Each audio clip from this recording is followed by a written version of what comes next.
সংখ্যা কেটে যাওয়ায় স্বস্তি প্রকাশ করেছেন ঢাকা বিশ্ববিদ্যালয়ের শিক্ষার্থী ও প্রার্থীরা। এ নিয়ে আরো জানাতে ঢাকা বিশ্ববিদ্যালয় থেকে যুক্ত হচ্ছেন জাওয়াদ মাহমুদ।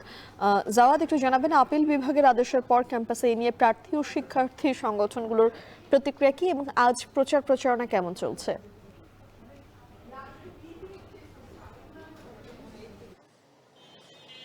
আপনি যেমনটি বলছিলেন যে আপিল বিভাগের রায়ের পর অর্থাৎ যে ডাকসু ৯ তারিখে হচ্ছে, এটির পর শিক্ষার্থীদের মধ্যে স্বস্তি, ঠিক তেমনটি কিন্তু তার প্রতিফলন সাথে সাথে আমরা ক্যাম্পাস জুড়ে দেখেছি।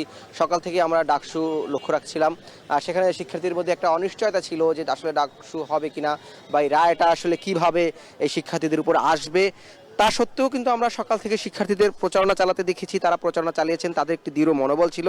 এবং এই আপিল বিভাগ থেকে যখন এই রায়টি আসে যে না ৯ তারিখে ডাকসু হচ্ছে, এরপর শিক্ষার্থীরা আসলে আরও জোরে সোরে অর্থাৎ তারা পুরো উদ্যমে এই যে প্রচারণায় সেটি নেমেছে। আপনারা দেখতে পাচ্ছেন যে আমাদের সামনেই স্বতন্ত্র শিক্ষার্থী ঐক্যর যে প্যানেলটি রয়েছে, সেই প্যানেলের জিএস প্রার্থী আল সাদি ভুইয়া তিনি প্রচারণা চালাচ্ছেন।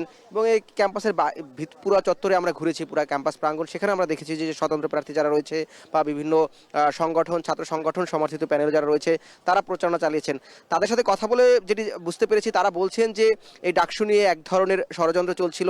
ডাকসুকে যদিও বলা হয় অরাজনৈতিক একটি প্ল্যাটফর্ম বা একটি অরাজনৈতিক ডাকসু, সেই জায়গা থেকে তারা বলছেন এটি বলা হলো আসলে এখানে নানান ধরনের রাজনৈতিক ইন্ধন ছিল বলেই সেটি হাইকোর্টে নেওয়া হয়েছে, বা একটি গোষ্ঠী বা একটি পক্ষ চায়নি যে ডাকসু হোক। শিক্ষার্থীরা যেহেতু দীর্ঘদিন ধরে তারা এই ডাকসু অনুষ্ঠানের জন্য প্রাণপণ চেষ্টা চালিয়েছেন, তারা বলছেন যে শিক্ষার্থীদের যে দৃঢ়তা, ঐক্যবদ্ধতা, এবং তারা জানান দিয়েছে যে ডাকসু তারা যে কোনোভাবে আদায় নিবে, এই বার্তাটি আসলে রাষ্ট্রের বিভিন্ন পর্যায়ে তারা পৌঁছে দিতে পেরেছেন।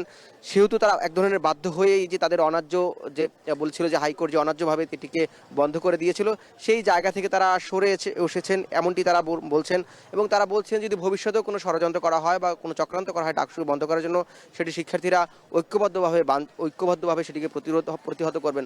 এবং তারা একটি বিষয় বলছেন যে একটি গোষ্ঠী বারবারই চাচ্ছে যে ডাকসু যাতে কোনোভাবেই এটি না হতে পারে, তাহলে তাদের যে রাজনৈতিক এজেন্ডা সেটি যাতে বাস্তবায়নের সমস্যা হবে। এবং আরেকটি পক্ষ বলছেন যে তারা ডাকসু যেহেতু এই সময় যদি অনুষ্ঠিত না হয় বা ডাকসুর এরকম সুনির্দিষ্ট দিনক্ষণ হওয়ার পরেও যদি ডাকসু অনুষ্ঠিত না হতো, তাহলে এর যে প্রভাব সারা বাংলাদেশের পাবলিক বিশ্ববিদ্যালয়গুলো সহ অন্যান্য যে শিক্ষা প্রতিষ্ঠান রয়েছে, সেই সকল শিক্ষা প্রতিষ্ঠানেও ছড়িয়ে পড়তো। এবং বিশেষ করে বাংলাদেশের রাজনৈতিক স্থিতিশীলতার একটি যে এখন যে রয়েছে, সেটিতে একটি বড় ধরনের প্রভাব পড়তো বলে তারা মনে করছেন। এবং এই ডাকসু কোনোভাবেই আর বানচাল করা যাবে না, 19 তারিখে ডাকসু যে কোনোভাবে এটি হবে, সেই প্রত্যয় আবারও শিক্ষার্থীরা ব্যক্ত করছেন এবং তারা এই নিয়েই জোর প্রচারণা চালাচ্ছেন। এই ছিল এখন পর্যন্ত ঢাকা বিশ্ববিদ্যালয় থেকে ডাকসুর প্রচারণার সব শেষ। ঢাকা বিশ্ববিদ্যালয় থেকে সরাসরি যুক্ত হচ্ছিলেন সহকর্মী জাওয়াদ মাহমুদ।